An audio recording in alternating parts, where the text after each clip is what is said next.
محرم الحرام کی 10 تاریخ کو لوگ مسجد میں جلسے کے پروگرام کرتے ہیں، وضاحت فرمائیں۔ میں تو کہتا ہوں کہ اس دن جلسے کا اہتمام کرنا چاہیے، اس کی وجہ کہ لوگ غلط کار لوگوں کے پاس نہیں جائیں گے نا،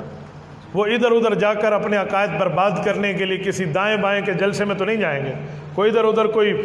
کسی اور معاملے میں شریک تو نہیں ہوں گے، تو اچھی بات ہے ان کو ادھر بلا لیں، اور بہتر ہو سکے تو آپ خیرات کا انتظام کریں تاکہ سب کو کھانا بھی کھلا کر بھیجیں، مجمع آپ کی بات بڑی تسلی سے سنے گا۔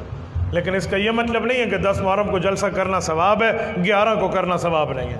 جلسہ کرنا تو کبھی بھی آپ کے لیے نیکی ہے، کوئی دن مقرر نہیں ہے، لیکن اگر آپ اس وجہ سے اس دن کرتے ہیں کہ لوگ بدعات سے بچیں، رسومات سے بچیں، رزق سے بچیں اور باقیوں کے منکرین صحابہ کے اعمال دیکھنے سے بچیں، تو اس سے بہتر ہے کہ بندہ ادھر آ جائے، کیونکہ روایات میں ہے اذا ابتلیت ببلیتین فلیختر احوانہما، جب 2 مصیبتوں میں گرفتار ہو جاؤ تو چھوٹی مصیبت کو اختیار کر لو، تو یہ بہتر ہوگا۔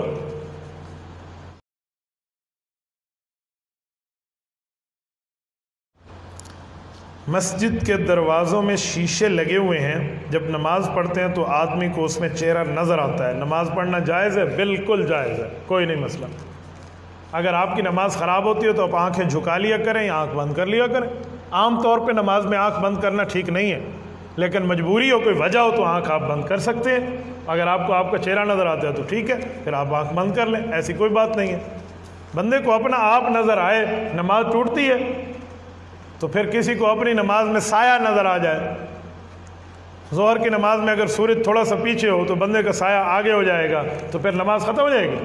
تو وہ بھی سایہ اور عکس ہے، اور شیشے میں نظر آنے والا بھی سایہ اور عکس ہے۔ اس عکس سے آپ کی نماز میں کسی قسم کی کوئی کمی واقع نہیں ہوتی۔